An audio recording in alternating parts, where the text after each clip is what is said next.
Hola amigos, aquí empezamos Callejo Responde, que intentaré humildemente responder a aquellas cuestiones que me estáis planteando. Me han llegado muchísimas preguntas y hemos seleccionado unas cuantas, unas poquitas para esta primera sesión. Muchas tienen que ver con el mundo del misterio, cómo no.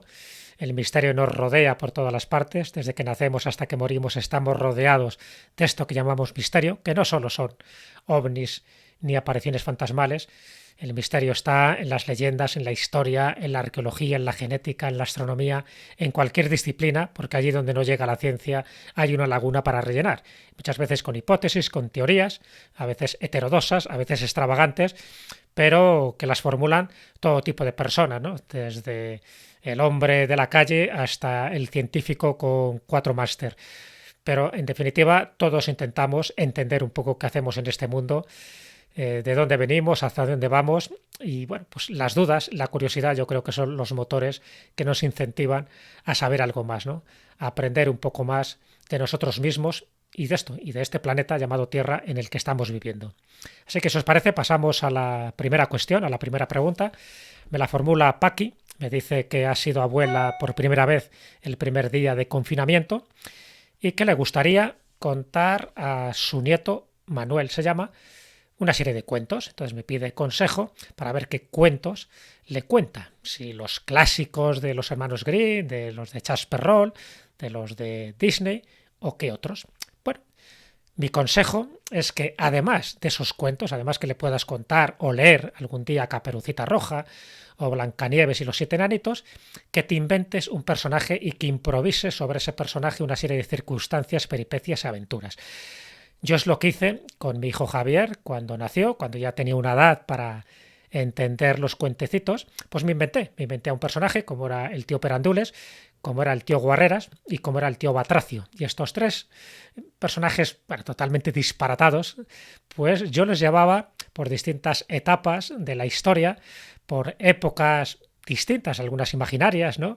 Porque yo le decía a mi hijo que fuera él el que me dijera a dónde quería que nos trasladáramos con una especie de máquina del tiempo virtual que teníamos. Y él me decía, pues vamos a Egipto. Y allí que íbamos con estos tres personajes metiéndole en todo tipo de circunstancias que yo me inventaba, que yo iba improvisando y que mi hijo se partía de risa porque estaban adaptados un poco para sus conocimientos, para los guiños que teníamos agenciados, ¿no?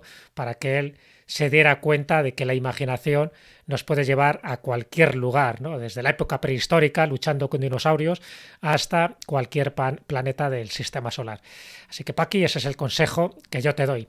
Que te inventes algún personaje y que sobre ese personaje vayas continuando una especie de saga día tras día, noche tras noche, a medida que tu nieto te lo requiera, para que os metáis en situación, os metáis en esa cápsula del tiempo y empecéis a improvisar y que también tu nieto sea partícipe, que sea interactivo en la narración y en las historias del cuento que tú vayas narrando. Recuerdo que una vez le preguntaron a Albert Einstein, cuando dio una charla suya científica, le preguntó una de las asistentes que qué consejo le daba para que su hijo fuera igual de inteligente que Albert Einstein. Y Albert Einstein le dijo, pues no que leyera libros de ciencia o de tecnología, dice que lea cuentos de hadas.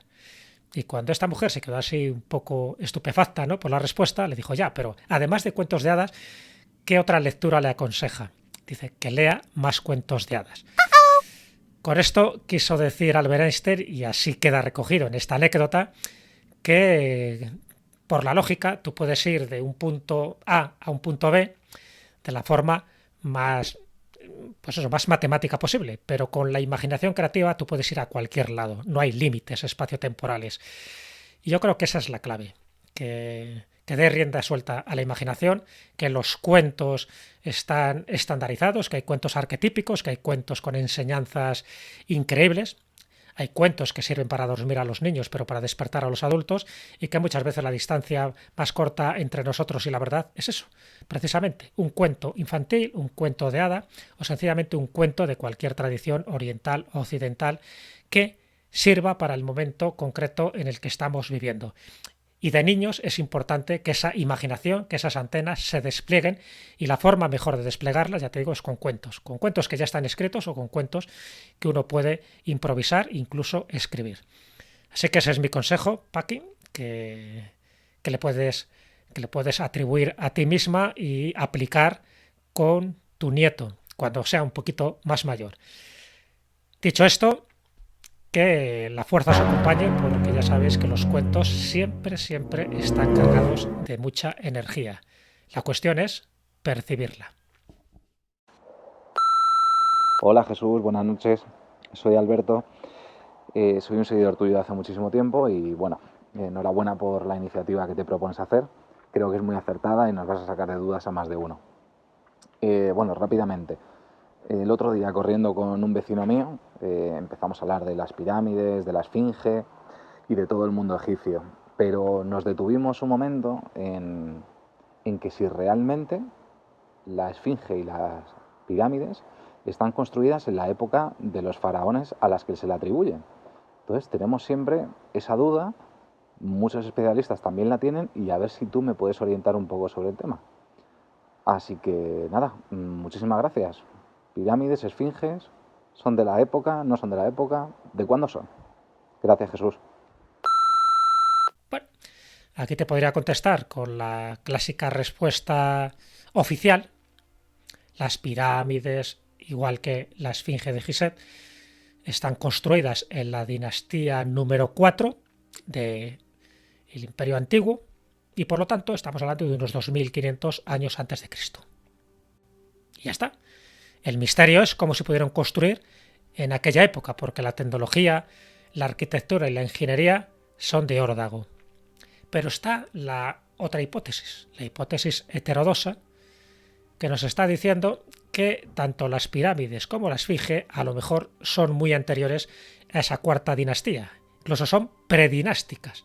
La primera dinastía surge en el 3100 a.C., con un faraón llamado Menes o Narmer, cambia el nombre según a qué autor escojamos, pero claro, lo que dice John Anthony West, por ejemplo, uno de esos investigadores heterodoxos, es que la esfinge en concreto, en función de la erosión que tiene, no la erosión por la arena del desierto, sino la erosión por agua, quiere decir que en algún momento la esfinge estuvo bajo el agua, tiene que tener una antigüedad de 12.000 años.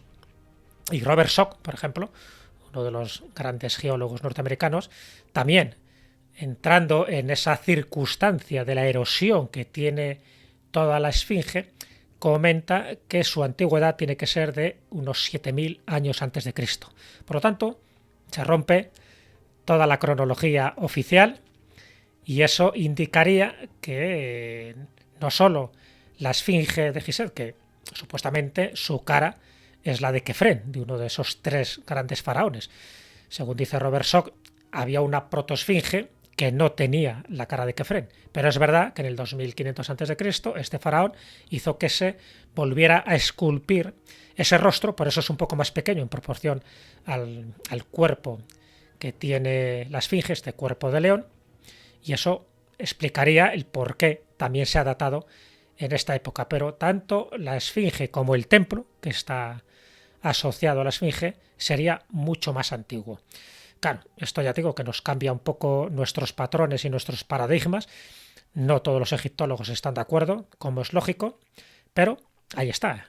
Siempre se van a manejar y a barajar también muchas de estas hipótesis que abundan en esto que os estoy comentando. ¿Cuál es la verdad? No es la verdad? Pues no lo sabemos porque hay muchísimas circunstancias alrededor. Sí es cierto que las pirámides y en general toda la historia antigua de Egipto aglutina muchísimos enigmas.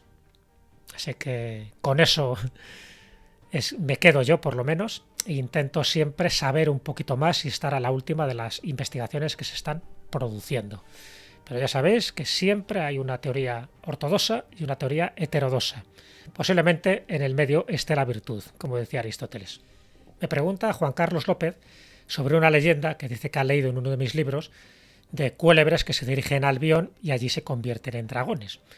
Bueno, la verdad es que he estado repasando los libros que he escrito sobre mitología ibérica, sobre estos personajes fantásticos de la cornisa cantábrica, y esa leyenda no la encuentro por ninguna parte. No sé dónde la habrás leído.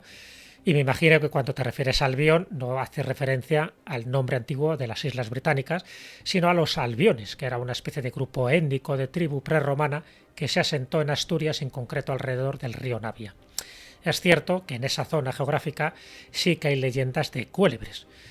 Y los cuélebres como tal, me fascina un poco su mitología y su arquetipo, porque tiene que ver con el héroe, con la doncella y con el tesoro que custodia.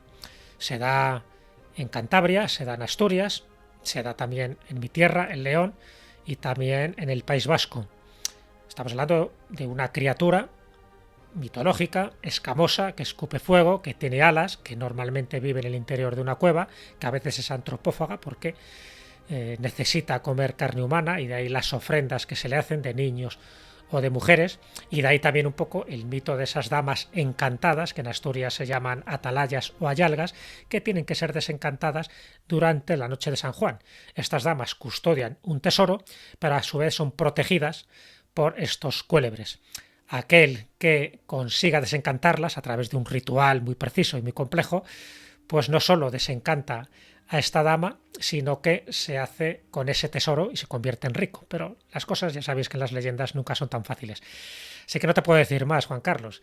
El cuélebre y el dragón son palabras sinónimas y desde luego nuestra mitología es muy rica en este tipo de cosas. Que se puedan transformar o no transformar, eso ya es más que dudoso porque nos faltan documentos. De hecho, hay muchos linajes y mucha heráldica en Asturias, en Cantabria, donde hacen referencia a estos cuélebres, que son un poco los antepasados de distintas casas nobiliarias y distintos linajes, para que veáis un poco la importancia que tenían estos mitos, sobre todo en la Edad Media. Me pregunta Mercedes Martínez por los 72 nombres de Dios y si esta tradición existe en las tres religiones monoteístas. La verdad es que solo existe la religión hebrea. Son los judíos los que consideran que conocer el auténtico nombre de Dios es tener poder sobre él y sobre la creación. Por lo tanto, está siempre encriptado, es un nombre impronunciable, es el sen semaforas, es el nombre prohibido, el que nunca se puede pronunciar y que solo conocen unos determinados iniciados o privilegiados, que serían los sumos sacerdotes. Dentro del Sancta Sanctorum del Templo de Jerusalén, pues estaba inscrito, según dice la leyenda, en la mesa de Salomón. Salomón, para que esto no se perdiera, quiso que se inscribiera el sen semaforas, una especie de criptograma geométrico, y que solo puede ser descifrado por aquellos que tengan la clave o los conocimientos iniciáticos. Y bueno, pues esos 72 nombres de Dios o atributos es una combinación de letras que aparecen en uno de los capítulos del Éxodo, y que, ya te digo, conocer el nombre de un dios o de una persona o de una cosa es tener poder sobre ese dios, sobre esa persona o sobre esa cosa. Por eso siempre son nombres secretos. Algo parecido pasa con el Islam. En el Islam se habla de los 99 nombres de Alá. Incluso se habla de los 4000 nombres que tiene Alá. Lo que pasa es que muchos de esos nombres solo son conocidos por los profetas, otros nombres son conocidos por los fieles. Y esos fieles solo pueden conocer hasta 99 nombres. Siempre hay uno, que sería el que haría el centenar, que nunca lo puede conocer, sencillamente por eso, porque también tendrías un cierto poder sobre el creador, en este caso sobre Alá. Así que el tabú del nombre se da en muchas religiones. En Egipto también se habla de que Ra nunca reveló su auténtico nombre, salvo a Isis, porque hizo una especie de artimaña para que se lo revelara, y a partir de ahí Isis tuvo tanta importancia como el dios Sol, como Ra. Lo mismo pasa, por ejemplo, en la religión hinduista, donde el auténtico nombre de Brahma no se puede tampoco pronunciar, está encapsulado y encriptado en 1000 nombres, ¿no? En 1000 peripecias, en 1000 laberintos semánticos, porque nunca se puede llegar a conocer. Se decía que solo existe aquello que tiene nombre, y por eso es tan importante los nombres que se les da a una persona o incluso a una ciudad. El auténtico nombre de Roma no lo sabemos, pero se sabe que incluso había una diosa que protegía el silencio. Cuando hablamos de Roma es otro nombre, es el nombre público, nunca el nombre secreto. Lo mismo se dice de Bizancio, lo mismo se dice de Jerusalén, incluso de Valencia, por utilizar una ciudad de España. Es un nombre auténtico. Cuando se consagraba esa ciudad, solo lo conocían los iniciados, los hierofantes, los sumos sacerdotes. Es muy importante, como veis, el nombre. Por eso cuando pongáis el nombre a una persona, a vuestro hijo, ese nombre tiene una carga energética y en las culturas de tradición se ponían dos nombres. Su nombre más secreto y su nombre público. Y en las iniciaciones, por ejemplo, en sociedades secretas, sabéis que también se le da un nombre al iniciado. Ves que la importancia del nombre, el poder del nombre, incluso también aparece en los cuentos de hadas, en Rumpelstiltskin, sin ir más lejos. Espero que esta respuesta te haya servido para algo.